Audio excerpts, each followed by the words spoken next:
right now. Motivation refers to the why of our behavior. Why do we act a certain way? Are we motivated to do certain things? Or are we not motivated? What type of motivation do we have? Is it intrinsic motivation, which is internal, which is part of who you are, basically doing something because you want to, as opposed to extrinsic motivation, which is doing something for some external rewards. Maybe externally, maybe you recall when you were younger, folks, somebody saying, well, you know what, if you get good grades, I'll give you $5 for every A. That's extrinsic motivation. Or if you get a good report card, you will be allowed to drive the car, or if you get a bad report card, if you fail a subject, your driving privileges will be taken away. That's extrinsic motivation, motivating you to act and behave in a certain way to achieve a certain reward, whether it's driving or not driving, etc. Intrinsic motivation has been shown to be the longest lasting and most successful type of motivation. So if you want to be successful, you need to find some method internally to motivate yourself and not worry so much about external results or external reasons for accomplishing a goal. Control, autonomy, competence. Control and autonomy are very similar. Autonomy is having control of your schedule. So control, autonomy, very similar. Competence associated with enhanced outcomes for health behaviors. You feel like you're in control. You can control your schedule. You control the outcome. And competence, that you're able to do it, that you're competent. If you don't feel like you can do a particular act, if you're not competent in doing it, then you're going to be less likely to be successful. There are implementation intentions, which are specific strategies for dealing with challenges of making life changes. There's always going to be a challenge. It's rare that anything goes 100% smoothly with what you want to try to accomplish. So you need to make sure you have some type of plan in place in case there are some roadblocks that you may encounter. Social relationships, well, social ties are important in predicting health. Actually, we learn in positive psych that the difference between those who are very happy and those who are just happy or even unhappy is the amount of good social relationships you have. Now, I'm not talking about having 1,000 followers on Twitter and Facebook and all that stuff. It's people that you are connected to, that you can go to and talk about whatever, any situation. I've got an issue, I've got a problem, I need to talk. Not text, not tweet, talk. Face-to-face, telephone, that type of stuff. Verbally communicating with that person. And then having people that you can, a good set of friends that you can hang out with and do things, okay? This is a good way to, I guess, lead towards having a positive lifestyle. Social support is there for information and feedback from others, indicating that you are loved and cared for. That helps build up your esteem and your value. And inclusion in a network of communication and mutual obligation. You have this being part of a group, this network of people that you can communicate with and all that kind of stuff. And a mutual obligation that you're there to help each other out, right? You're there for each other. I'm there for you. I got your back. That type of stuff. Some benefits for having a social relationship, slide 14, tangible assistance. So if you need help with something, I got a flat tire. Someone there to help you out with that. I need help with this. I need help studying. I need help with this. Something they can tangibly help you with. Information. They're there to give you some information on certain things. You don't know about something, and it's like, you go to an adult, a mentor, or a friend who's knowledgeable in that area, and get them information from that. So social relationships are good for that. That's aside from Google, okay? I know Google is great for looking up a bunch of stuff, but Google doesn't have the answer for everything. And then emotional support. Very important, critical piece with social relationships is having emotional support. We are, as humans, we are emotional beings, and our emotions drive us. So we need that support every once in a while when things are going up or down. We need, when things are going well, we still need people around to even talk to about how well things are going. It's very good. It's not bragging, but it's sharing. Okay? Leads to the next thing, social sharing, turning to others for a sounding board or willing ear, whether it's good news or bad. Someone that you can discuss things with makes a huge difference with regards to your health and your well-being.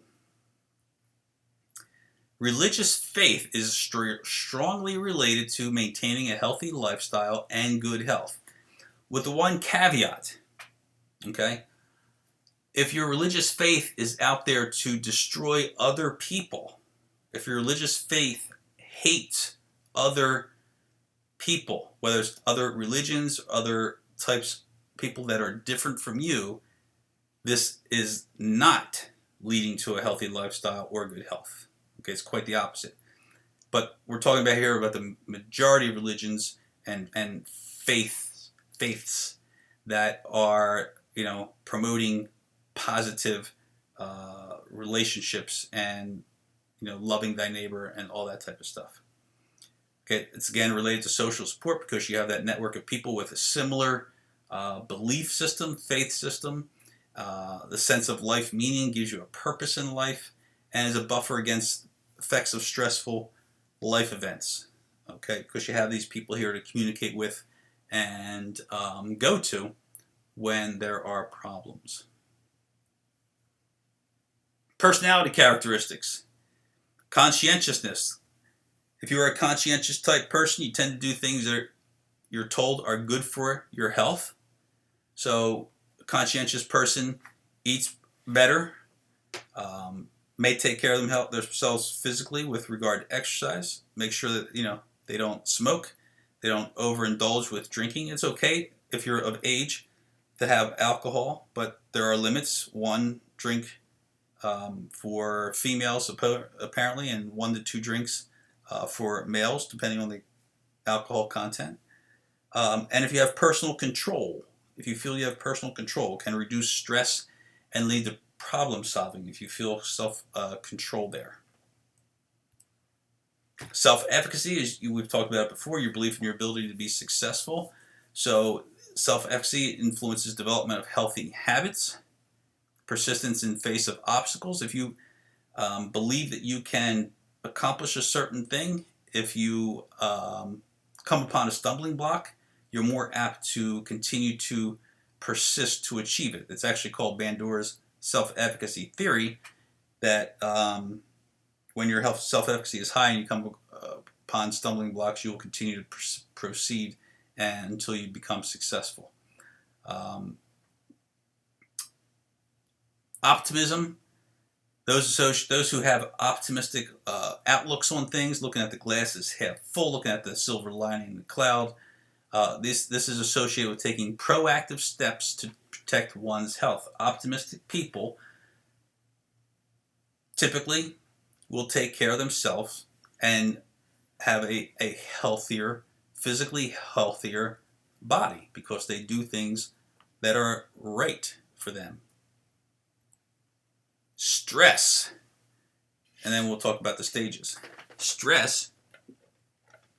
Now here we're talking about, there's 2 types of stress actually. When we say the word stress, we're actually thinking of distress, D-I-S-T-R-E-S-S, distress. There's also a good type of stress called eustress, E-U-S-T-R-E-S-S, eustress. Eustress is the stress that you put on yourself to get things accomplished. So obviously you're watching this video, the eustress you have of doing well in school is what's making you watch this video through its entirety and doing the homework assignments and doing well in school. Distress is when you are getting all stressed out with finals and certain things going on in your life and all that type of stuff. This is the definition there: response to environmental stressors, the circumstances and events that threaten individuals and tax your coping abilities. So distress, stress, can be bad for you if you have it over an extended period of time, which would be chronic stress. We have something here called the general adaptation syndrome, and this is what happens, common effects on the body when demands are placed on it, when stressful demands are placed on it. So first stage is alarm. This is the temporary state of shock in which resistance to illness is increased. Resistance to illness is increased because your body's in this little state of shock. And then the next stage, if the stress continues, you go through resistance. The glands throughout the body begin to develop hormones to protect the body. So now your body's becoming protected against illnesses and stuff like that that can happen. And then when you get through that stressful situation, when everything is, okay, we've got it handled, I think we're good now, and your body lets its resources down, you go through a stage of being exhaustion. And it says the person might collapse into a state of exhaustion and vulnerability to disease increases. So think about a time when, I can think back to a time when my mother was diagnosed with breast cancer years ago, many years ago. At first, and I'm talking about that, here we're talking about my mother's cancer, but the way that my father handled it, the alarm stage when you first find out, but totally in shock, and it's just like, oh my God, what are we going to do? I mean, we've got to take care of this, the family, her, etc. So then you go from that shock stage of when you first hear what's going on to the resistance stage, and he was a ball of energy, like we're going to do this is how we're going to handle it, blah, blah, blah, all that kind of stuff. Once that stage wears down and everything is under control, totally exhausted. Just like your body just like drops its defense mechanisms because you're so worn out. And then he got sick. He didn't get cancer, but he got physically sick and was exhausted and that type of stuff. So that's just a little example of that. Stress in the immune system, serious implications of chronic stress. Like I said, it happens if you have chronic stress, which typically is about several months of stress consistently. U.S. students don't typically have chronic stress unless the whole entire semester you've got one stressful event after another. I know finals time is a stressful period for a lot of students because the papers are being handed in, and you've got your exams and presentations and that kind of stuff. That's not chronic. That's just like a week or two, a few weeks of things that are going on. Chronic stress is several months. Okay. Stress lowers your efficiency of immune system, so you have a greater chance of illnesses. Directly promotes disease-producing processes. So now you can come up with, through chronic stress, some form of a disease may develop, and may activate dormant viruses. We have these viruses inside of us, and as long as you're healthy and fit, you're able to handle this and stave off this virus. But when you're constantly under stress, it may activate these dormant viruses. Stress and cardiovascular disease, we have a pretty fair knowledge of the effects that stress can cause on us cardiovascularly. High blood pressure is one thing that happens to people who have a lot of stress in their life. Heart disease, many different types of heart disease, and then of course that can lead to early death. People in a chronically stressed condition more likely to take up unhealthy habits like smoking, drinking, eating poorly because you're stress eating. You've all heard of those types of terms like that before. And then not taking care of yourself with regard to exercise and things like that. Not getting enough sleep, not being able to sleep properly because you're too stressed out. So it's kind of like a big snowball effect. So we need to learn how to combat stress and how to handle stress on a regular basis. We have personality characteristics. You've probably heard of the type A personality and type B personality. And when I was young and growing up, that's really all we talked about was type A person or type B person. Type A is someone who's excessively competitive, hard-driven, impatient, hostile. Those people that are just like always wanting to be successful and just driven. Type B personality is someone who's relaxed and easygoing, just like, yeah, whatever, man. Then now, because of the way our society has been for years, we've come up with this type D behavior pattern, type D personality, which is someone who is distressed frequently experience negative emotions, and are socially inhibited. So that's not good. That's not good for you. Not being, having this distress and all this type of stuff. That's where the D comes from, the distress. So the 3 types of personality characteristics, A, B, D. Make sure you're aware of that. Stress and cancer. Stress can lead to cancer. The association of stress with poor health behaviors. Stress sets in motion biological changes involving the autonomic, the endocrine, and immune systems. The physiological stress inhibits cellular immune response.